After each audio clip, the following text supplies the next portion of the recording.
So I'm here with Johan Reyneke, who is one of South Africa's pioneering figures in organic and biodynamic viticulture. Welcome to Montreal. Thank you for being here with me today and for agreeing to answer all of my questions. So was wine part of your life growing up? So yes, wine was a part of my growing up.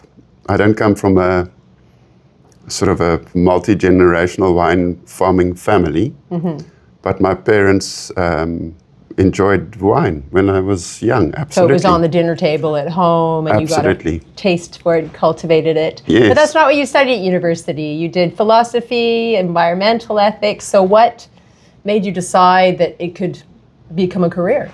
Okay, so I actually started off studying law. Okay. And it didn't sit well with me. You do a Bachelor of Arts degree as part of your law degree. And one of the subjects I did as part of the Bachelor of Arts degree was philosophy. Okay. And I really took to it. I liked it. I was infatuated by it. And then I did an honors degree. And I started with my master's. And I think by that time, my parents were pretty fed up. And they wanted me to get a real job. Yeah. And I got a very interesting job. I got a job as a farm worker or as a vineyard laborer. And I found that fascinating. You know, it was so special to work with these old vines that had seen so many generations and hands and people working with them over time. And yes, I suppose I fell in love with the vine before I fell in love with the wine. And so that was in the early 90s? Correct. All of this? Yes. And quite quickly, when you decided that wine was going to be your career, you knew that you wanted to be farming organically. So it was a very interesting situation. While I studied philosophy, I loved it, but what I felt it lacked was sort of practical application. And I was looking for a context in which one could apply ethics.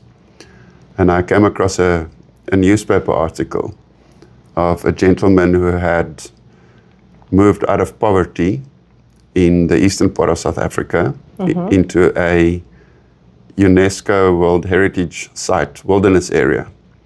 And he started growing vegetables there. Okay. And the hippopotamus came in the middle of the night and ate his vegetables. And he was irate and he took a gun and he shot the hippopotamus. Yeah.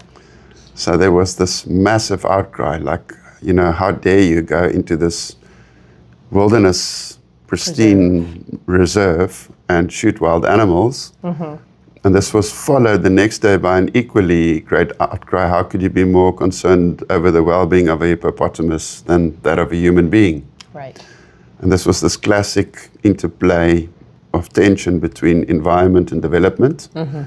And I wanted to explore it from a philosophical sense, but in order to do so, I had to take a step back. My dad was an Afrikaner, sort of Dutch descent. He read the Afrikaans Bible. And my mom came from the UK and read the English Bible. And if you do read the Bible, in the book of Genesis, there's this narrative that God created everything and then man. And in Afrikaans Bible, the word used is heers, which means to govern or rule over. And in the English Bible, the word used was stewardship, which means to care for or protect. Quite a And different. it was just a change of one word in a sentence, but it had a phenomenal impact on how one viewed one's role in nature. And then at the same time, I also read the works of three very interesting gentlemen, a Norwegian gentleman called Arne Næss, Thoreau, and also Aldo Leopold. And they were all three sort of people who moved out of society and into wilderness. And they changed their view of nature from being anthropocentric to what one would refer to as ecocentric. So instead of I'm governing nature or I'm protecting it, I'm part of it. To live more deliberately, isn't that what he said, Thoreau? Yes, and to me it was so interesting. And I was reading this in the evenings while working in the vineyards in the daytime.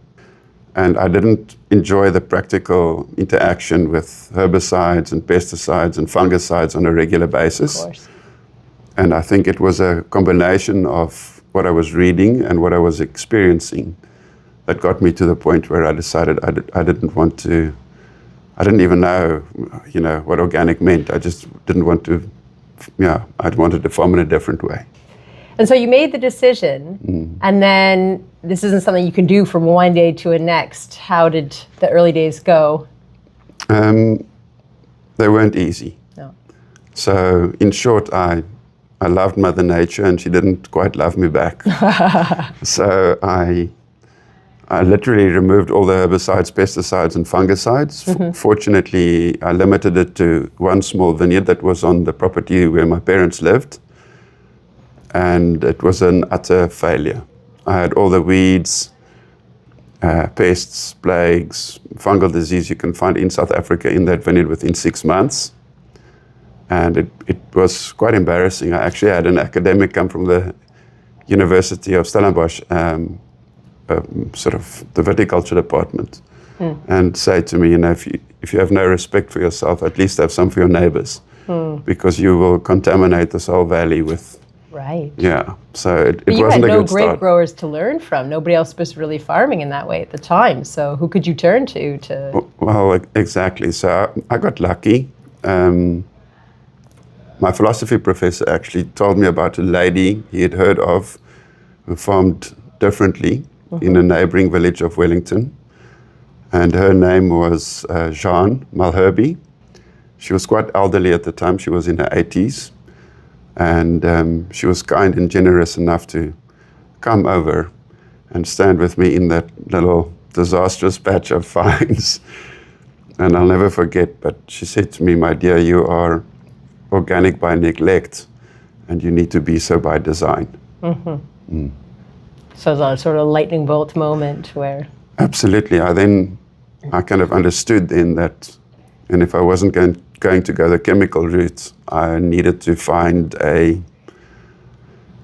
more natural or sustainable way to address the issues. And that was a whole process of education. That still hasn't stopped today, 25 years later.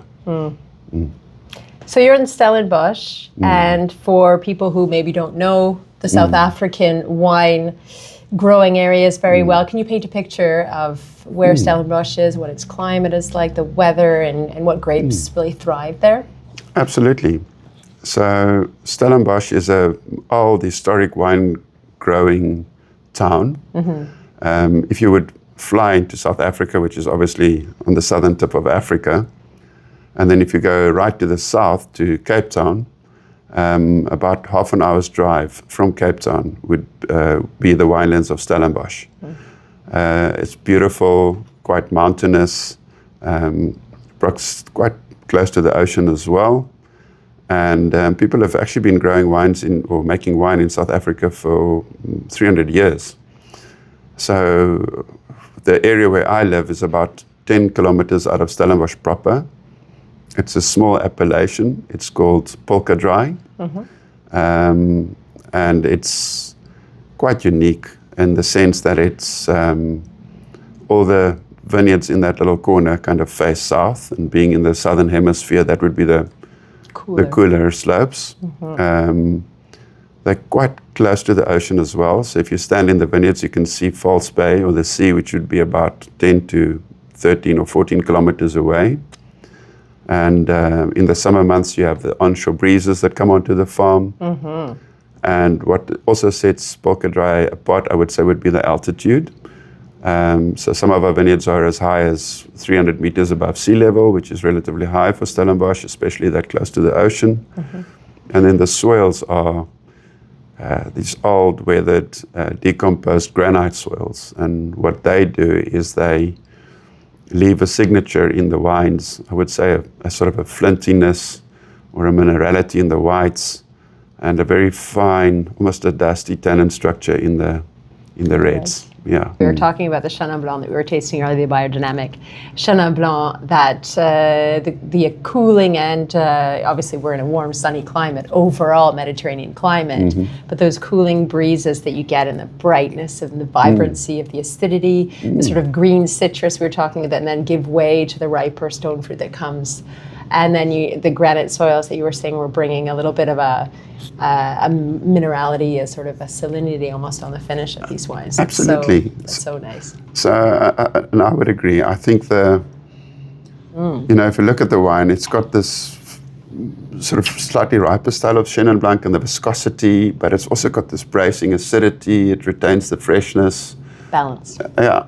And then that salinity is perhaps also from the sea breeze. Yeah, that's nice. Yeah. So your estate is 120 hectares now, but 40 hectares planted. What does a typical day look like for you on the farm?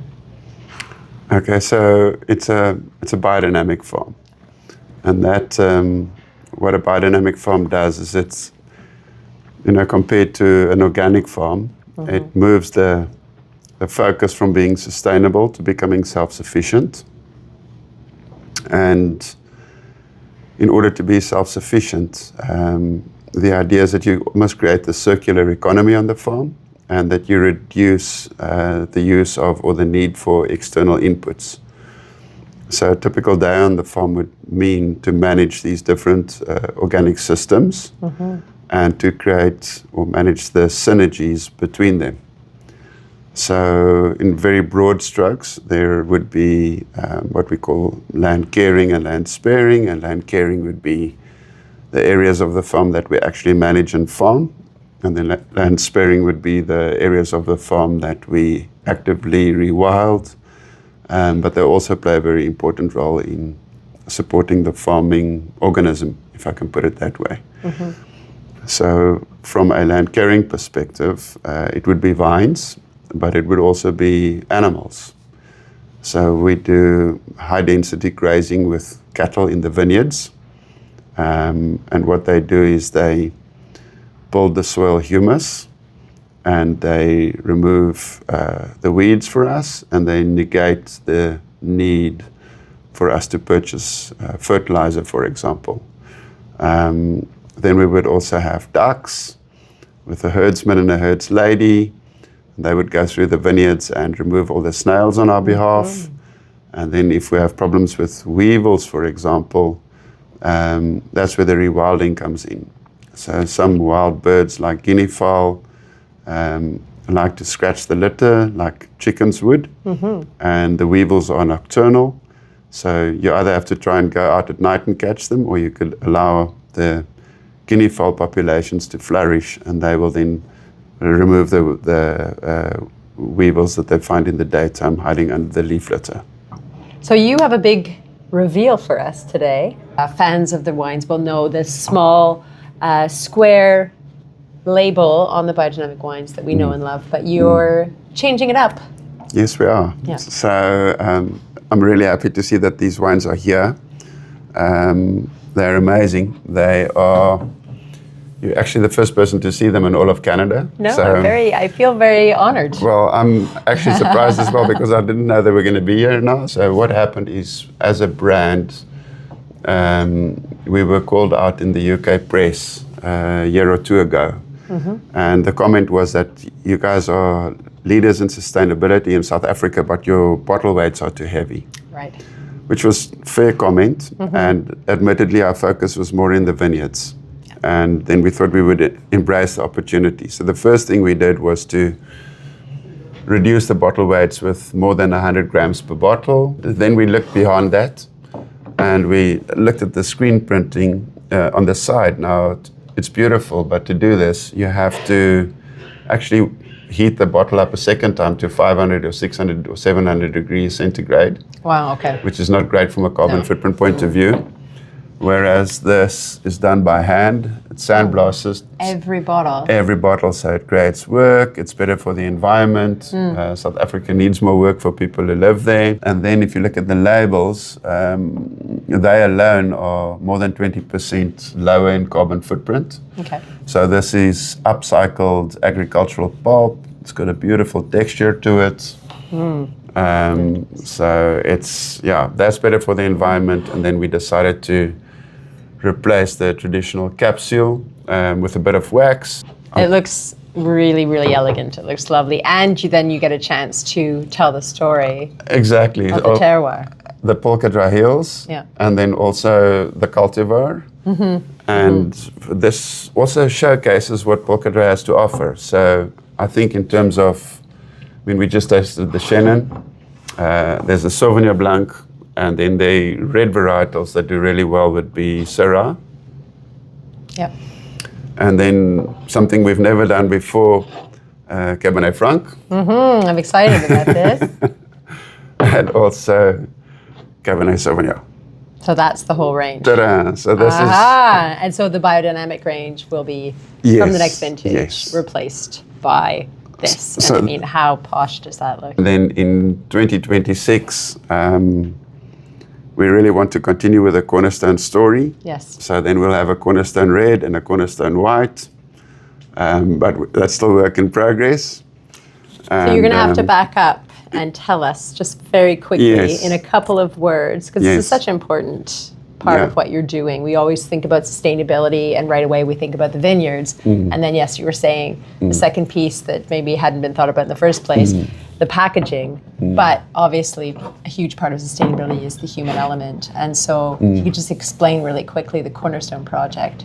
So essentially what happened was when I started working in the vineyards, I started as a farm worker, and we were pruning Cabernet Sauvignon. It was August, which is the middle of our winter and the middle of your summer. It was really cold, and I loved surfing at the time, so I went home and I put my wetsuit on and I went back to the vineyards. And I saw that my colleagues were also cold, but didn't have enough money for a wetsuit and used newspaper in their pants and shirts to stay warm. Right. And I thought it was not right. We went around asking for better wages, but they weren't forthcoming. And then people who owned wineries always seemed to be well-moneyed. And my idea was that we would start our own wine company. Okay. This was not met favorably by the gentleman from the bank, and as a consequence, my colleagues were put off and actually declined to take that risk. Okay. And at the time, I was reading the work of an Indian philosopher, a gentleman called Amartya Sen, and he said, if you really want to empower people, you must give them choice. We had another meeting, a follow-up discussion, and my colleagues were quite clear that they had no desire to take on the risk of starting a wine business. You didn't want an ownership share to start out with. It would have been nice, but they had more pressing issues that they wanted to address. And at the time, what they really wanted was housing and education. Right. So housing was important because everybody I worked with lived on the farms where they worked, but in order to live there, they had to work there.